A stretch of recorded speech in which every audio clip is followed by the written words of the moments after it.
Bienvenue au bulletin d'information à Top News. Bonjour à tous. Au sommaire. 20 villageois druzes tués par Al-Nosra en Syrie, selon l'Observatoire syrien des droits de l'homme. Salam renouvelle à Yarzé son soutien à l'armée.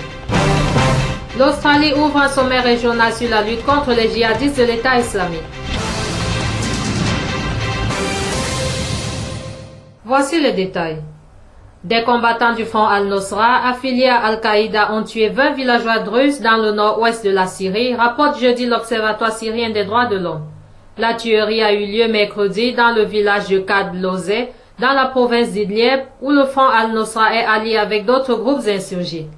Selon l'Observatoire syrien des droits de l'homme, qui cite des sources locales, le drame trouve son origine dans une altercation entre un habitant du village ayant combattu avec l'armée gouvernementale et un membre d'Al-Nosra venu lui saisir sa maison. Des personnes âgées et au moins un enfant figurent parmi les morts, ajoute l'Observatoire syrien des droits de l'homme. Un membre d'Al-Nosra a été également tué par des villageois qui ont réussi à prendre une arme à un combattant du groupe djihadiste.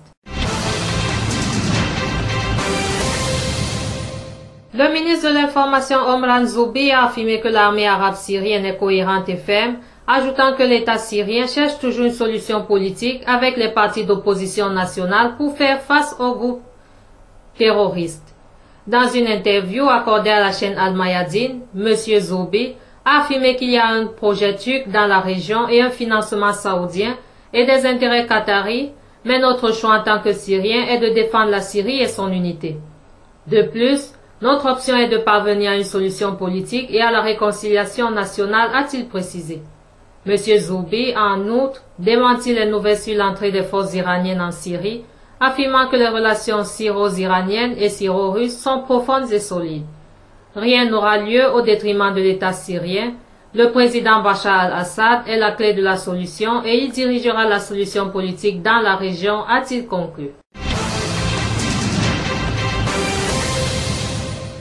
L'envoyé spécial de l'ONU pour la Syrie, Staffan de Mistura, a souligné le besoin urgent d'une solution politique globale à la crise en Syrie, précisant qu'une telle solution est susceptible de réaliser les aspirations du peuple syrien et de mettre fin à la crise. Le porte-parole de M.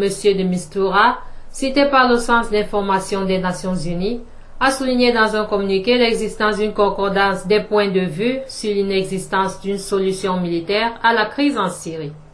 Le communiqué a imputé la responsabilité de la réalisation d'une telle solution à toutes les parties syriennes, régionales et internationales, les appelant à déployer tout effort pour protéger les civils en tout temps.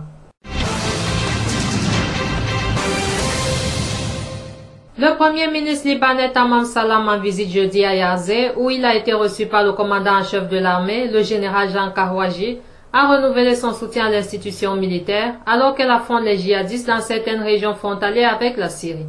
Cette visite s'inscrit dans la suite de l'autorisation renouvelée par le Conseil des ministres à la troupe de prendre les mesures nécessaires pour assurer la sécurité aux frontières.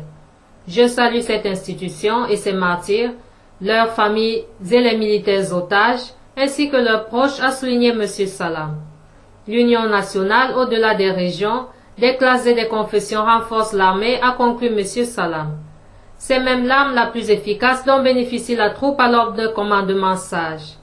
Que Dieu protège l'armée libanaise et les institutions nationales.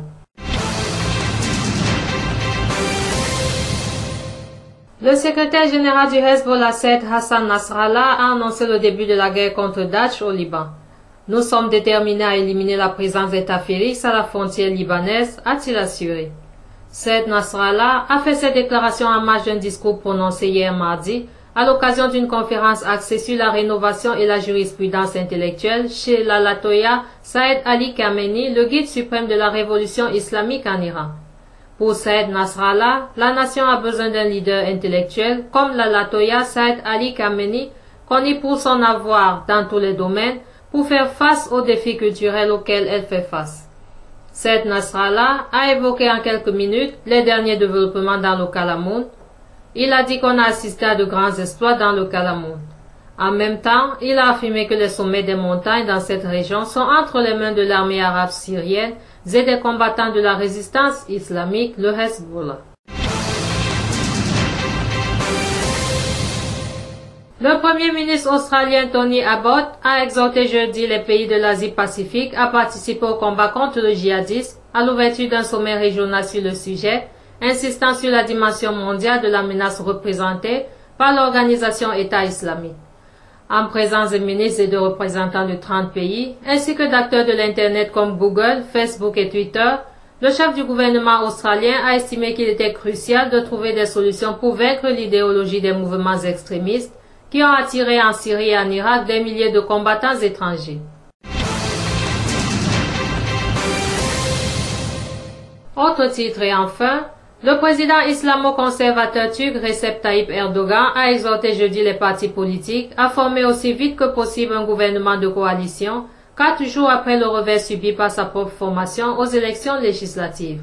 Tout le monde doit mettre de côté son ego et former aussi vite que possible un gouvernement de coalition, a dit M. Erdogan à Ankara lors de son premier discours public depuis le scrutin qui a vu le Parti de la justice et du développement perdre la majorité absolue qui détenait au Parlement depuis 13 ans. Merci à vous qui nous suivez de Beyrouth et partout ailleurs. Bulletin présenté par Anna et Kame.